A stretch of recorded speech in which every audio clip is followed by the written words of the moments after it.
Welcome to Software Minimalist channel. My name is Piotr, and today I will talk about what is and what is not agile. I recently made a post on LinkedIn about this very question, and it was received quite well. What is and what is not agile, explained as simply as humanly possible. Andy Hunt, one of the authors of The Pragmatic Programmer, one of my favorite books, said that agile has come to mean doing half of Scrum poorly and using Jira. As it turns out, agile was never about the ceremonies or the electronic post-it notes. It was never about improving the team collaboration either, though it's a common positive side effect. It was never about roles, ceremonies, producing charts or diagrams, or measuring some specific KPI like points, velocity, or number of bugs.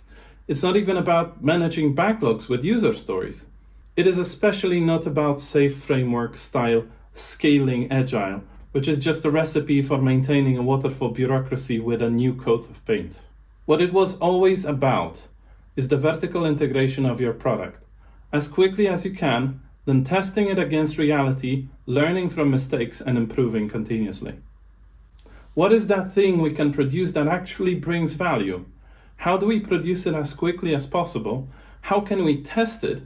And how can we make it better? Richard Feynman explained this very well when he described how physicists make discoveries using the scientific method.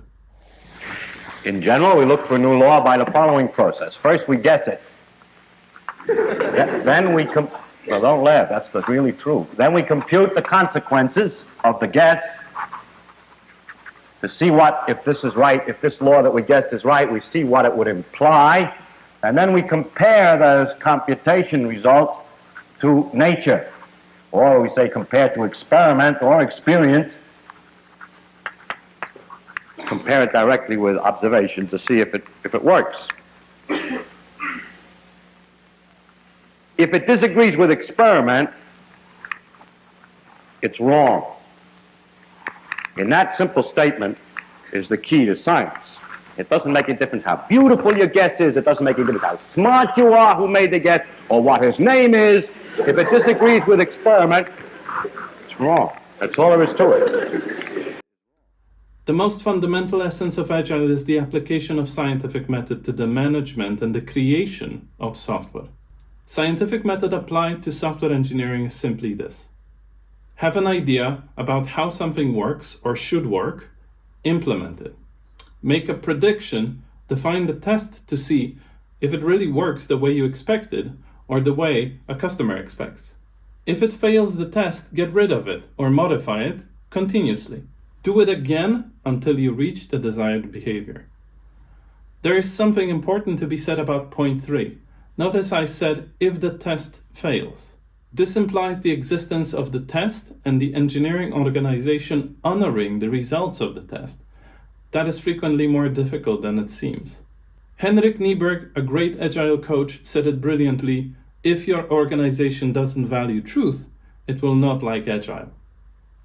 It's like baking a cake. If your process involves baking the cake and tasting it, or better still, having the customer taste it, you learning what they like and don't like, and then baking the cake again, you are doing agile. Maybe instead of baking the whole cake, you just bake a smaller version of the cake, like a cupcake, designed to demonstrate the flavor and design to the customer.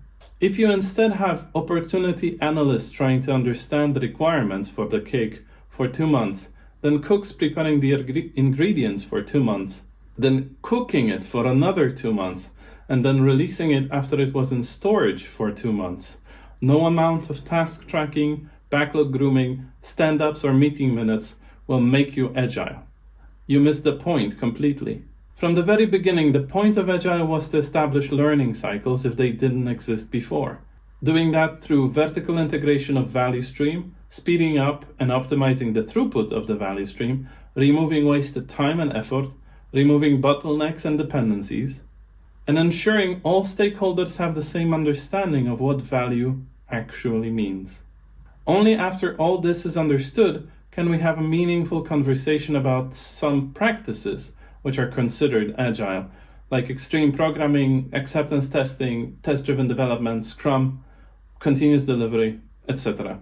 Agility is grounded in minimization of waste and complexity and maximization of value and empirical testing. Coincidentally, these are also principles of lean manufacturing. As Rich Hickey, the creator of the Clojure programming language, said, "Simplicity enables change." I think it's the primary source of real agility. If you're dragging an elephant around, you're never going to be agile. There is a critical idea to remember here, an idea that is even deeper than minimalism and empiricism itself. It's the unspoken assumption that the organization understands its own value stream, the production flow. This is often the first stumbling block because many organizations, already drowning in artificial complexity, do not even understand what contributes to their product getting built. They never visualize their own value stream. They don't know how to create a scientific loop in the first place. In a setting like this, trying to eliminate waste or even identifying what really is wasteful is simply impossible. I will talk more about that in videos dedicated to theory of constraints and lean principles. Something I hear frequently is that it won't work in our organization because X. Like I said, there is only one scenario in which real agile delivery cannot apply, and that is a complete breakdown of understanding what the organization is doing and how. In such case, you need to map your value stream first, figure out your goals, and start there. In all other circumstances, real agile will help because it simply means learning faster, wasting less time, being more empirical, and simplifying. One great thing Dave Farley from Continuous Delivery Channel frequently says is that quality and speed go together.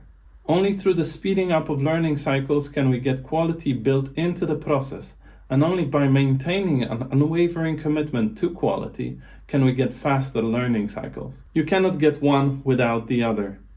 I will link to his video, which I think you should watch, in the description. If you don't have an integrated product at the end of the second sprint, you are already failing. If you don't have it after 2 years, there is probably little I can say to help. Finally, the meaning of the word agile is intended to convey purposeful, dynamic flexibility and quick adaptability to changes in the environment. What are the changes in the engineering world we need to respond to quickly? What happens if we cannot respond quickly? What is the effort required to turn a battleship around? There is no path to agile and quality delivery other than through fast, early, and continuous integration and testing. And this is simply an application of scientific method, minimalism, and empiricism to the world of software engineering. Thank you all for joining me today. Please like, subscribe, and share. Provide super thanks or Patreon support if you can, and have a beautiful day. Until next time, your software minimalist.